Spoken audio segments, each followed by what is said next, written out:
we're really proud to be celebrating Ulsterbus's 50 years, really serving the community in Northern Ireland. Ulsterbus really works in towns and cities and right across Northern Ireland, so it's a really good opportunity to celebrate the 50 years that it's been doing that.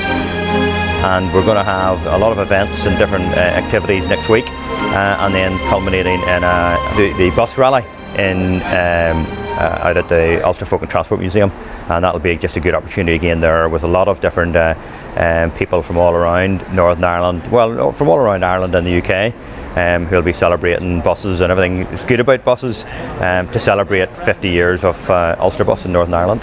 I'm going to start the bus now. I've made sure it's in neutral and the handbrake's applied. Switch on the master switch.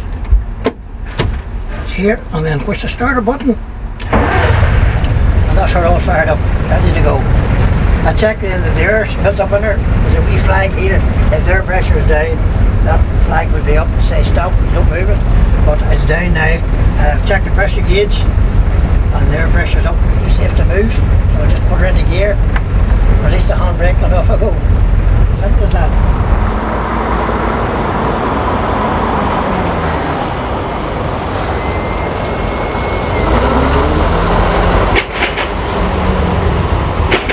I was about 17 years old and sort of narrowed it down to one particular year at school, and I was about 17. And while I had been at boarding school for the first 5 years, I had started travelling to school every day in Lower Sixth. This particular day I'm running up the road, and I noticed that the bus driver, I noticed that he's seen me, but I'm still running, I'm still in a panic, and I noticed that he's beginning to slide the wee quarter window open, a bit the same as the driver up there has a wee quarter window beside where he's sitting. And so I had a fairly good idea that it was me he was going to be addressing, and thought, he's opening that window to tell me to hurry up. And I was going as fast as I could, and I was annoyed. I was annoyed because you can see I'm running as fast as I could. I was the captain of the school athletics team, so I was going at a good rate. But he kind of inclined his head a wee bit just to make sure that I knew that it was definitely me that he was going to be speaking to, and he just shouted at the top of his voice, "Stop!" And I was so shocked that he had said the exact opposite of what I thought he was going to say, that I just sort of pulled up immediately. And to this day I can still feel the whoosh of the van that drove past me on the main road. I can still feel my clothes all blowing up around me, my hair all flew out, and I can remember thinking there must be some sort of sense of delayed reaction, because that van's bound to hit me. I was so close to it. I would say thank you for my life, thank you for the lives of my children, thank you for being you. Just simple as that, because I mean, I know for sure if it hadn't been for him, I would definitely have been killed outright. Now, for many, many years I never told anybody that story. I mean, my mother never knew. She would kill me anyway, and all his good work would have been totally undone.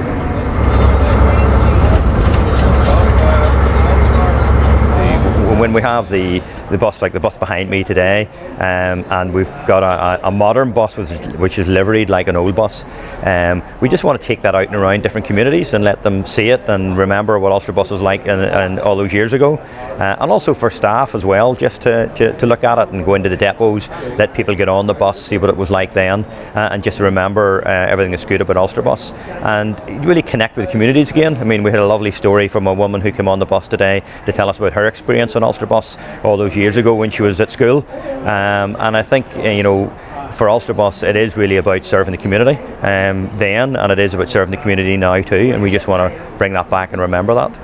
I started in the company in 1978 as a driver in Clegg depot, and then after 9.5 years driving there, I applied for a job in the training school as a driving instructor, and I remained there until I retired in 2012.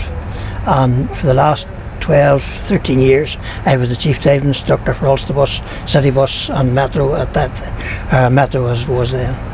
Best experiences, as I said, we're getting to different places, but one of the highlights was going to the Olympics in 2012. I took the first double decker over, because we had over 100 double deckers going to London for the Olympics, and about 6 months before that, we had to do a trial run down to see how they perform, fuel and all that, and look out for accommodation for drivers. So that was one of the highlights, was taking the first double decker to London from Belfast. It's really nice to get into one of these. There's a bit of a character in the older vehicles. The modern ones now, everything's computerised, and there are so many systems in them that if something goes wrong in one system, the whole vehicle shuts down. Whereas these old wagons here, they nearly always get you home. 1963, it was built by the old UTA. It's an AEC Reliance, a great bus. This bus actually worked on the tours for a time, the latter end of the UTA. It sounded like a bus, whereas the new buses now, they tend to be very quiet, and there's no sense of power with them.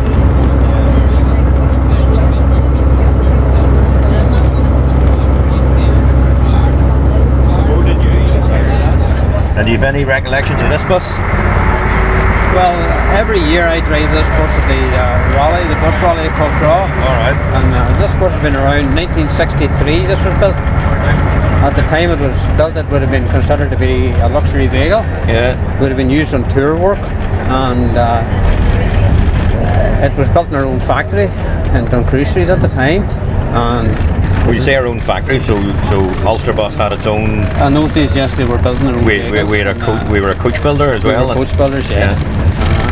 My role has always been in the organising of timetable and scheduling and service operation. So I've spent many years, basically a lot of it through the troubled time, whenever we didn't know where many buses that we would have to operate a service in the morning, and we had to reorganise the services overnight, depending on the number of vehicles that we had, to provide the public with a service, to maintain services over everywhere where we could operate. Technology has moved on leaps and bounds with regard to the ticketing systems, and indeed the buses themselves, through the automatic gearboxes instead of the old manual gearboxes, power steering, and the seats, comfortable seats, gold liner buses and so on. There's always been a great camaraderie amongst bus drivers, and not just in Ulsterbus but also in Metro as well.